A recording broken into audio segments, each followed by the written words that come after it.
السلام عليكم. الامر اللي غادي نهضروا عليه اللي وقع في الجزائر لواحد المؤثره تونسيه هي في الجزائر اخطر بلاد تنجموا تمشوا لها الجزائر، ما نشجع حتى حد يمشي لها. تحاكمت على الفيديو هذا اللي تحكمت من بعد يومين بعام ديال السجن.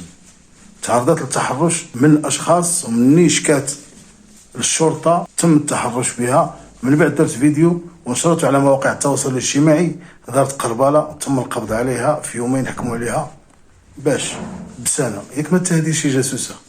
هادشي اللي قال لهم عبد المجيد تبون. واش تبون فعلا كيحكم في الجزائر ولا لا؟ تبون هذا ما يحكمش، رئيس الجمهوريه هذا خضره فوق عشاء.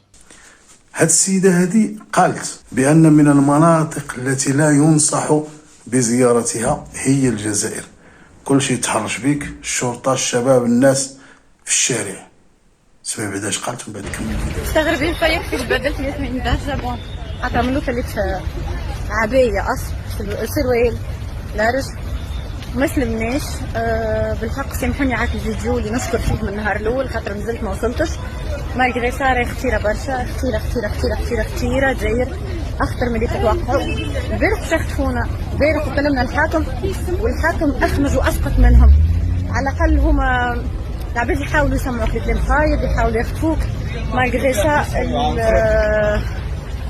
الشرطه متحرشه. خلينا نوصلكم معلومه، العباد راهو يسمعوكم كلام لازم تشوفوا، لكن الشرطه متحرشه باللمس. هذه في الجزائر اخطر بلاد تنجموا تمشوا لها الجزائر، ما نشجع حتى حد يمشي لها. على ما تعرفوني كيفاش نلبس وكيفاش راني متحوله تو داخله باش نشري نقاب. خوتي المغاربه، القصه وما فيها ان هذه المؤثره هذه ما تشدلاش حقها عند الشرطه، فقالت لي ما لا ننشر الفيديو ربما يسمعوني. العائله ديالها والاهل ديالها يناشدون السفاره التونسيه وتدخل السلطه وتدخل اعلى وتدخل الحكومه التونسيه لدى الجزائر من اجل اطلاق هذه السيده اللي هي دنيا القاني او دنيا القاني بالصوت وبالاسم لدى توانسه. لهذا الاخوان بغيت هذا الفيديو تبارداجا على الله. هذه السيده تخرج وهذه الشابه تخرج لانها لم تفعل شيء، انما فضحت الكبرنه والعصابه الحاكمه في الجزائر. المغرب اولا ولا غالب الا الله، عشان المغرب ولا عشان الخناه. يعلم الله كمحب كوطني ويعلم الله كمدافع عن هذا الوطن. اخواني اخواتي، هذا الشيء اللي تعرضت عليه كيبين الحكم في الزريبه، تيبين الحياه في الزريبه، تيبين كيفاش يعيشوا هاد الناس اللي شادين الطوابير منذ الصباح الى المساء. اخواني اخواتي، اش نقول لكم؟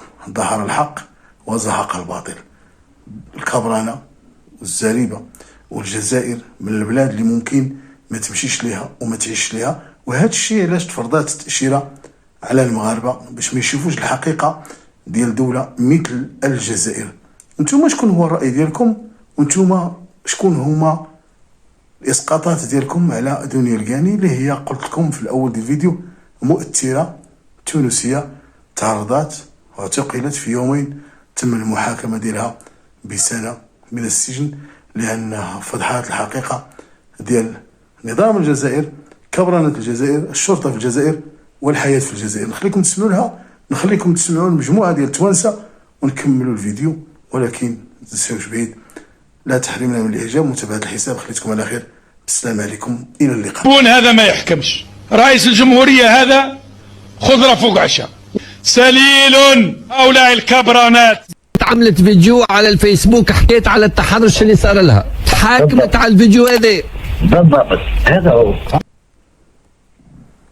يلا خليتكم عليه بالسلام عليكم، اللقاء.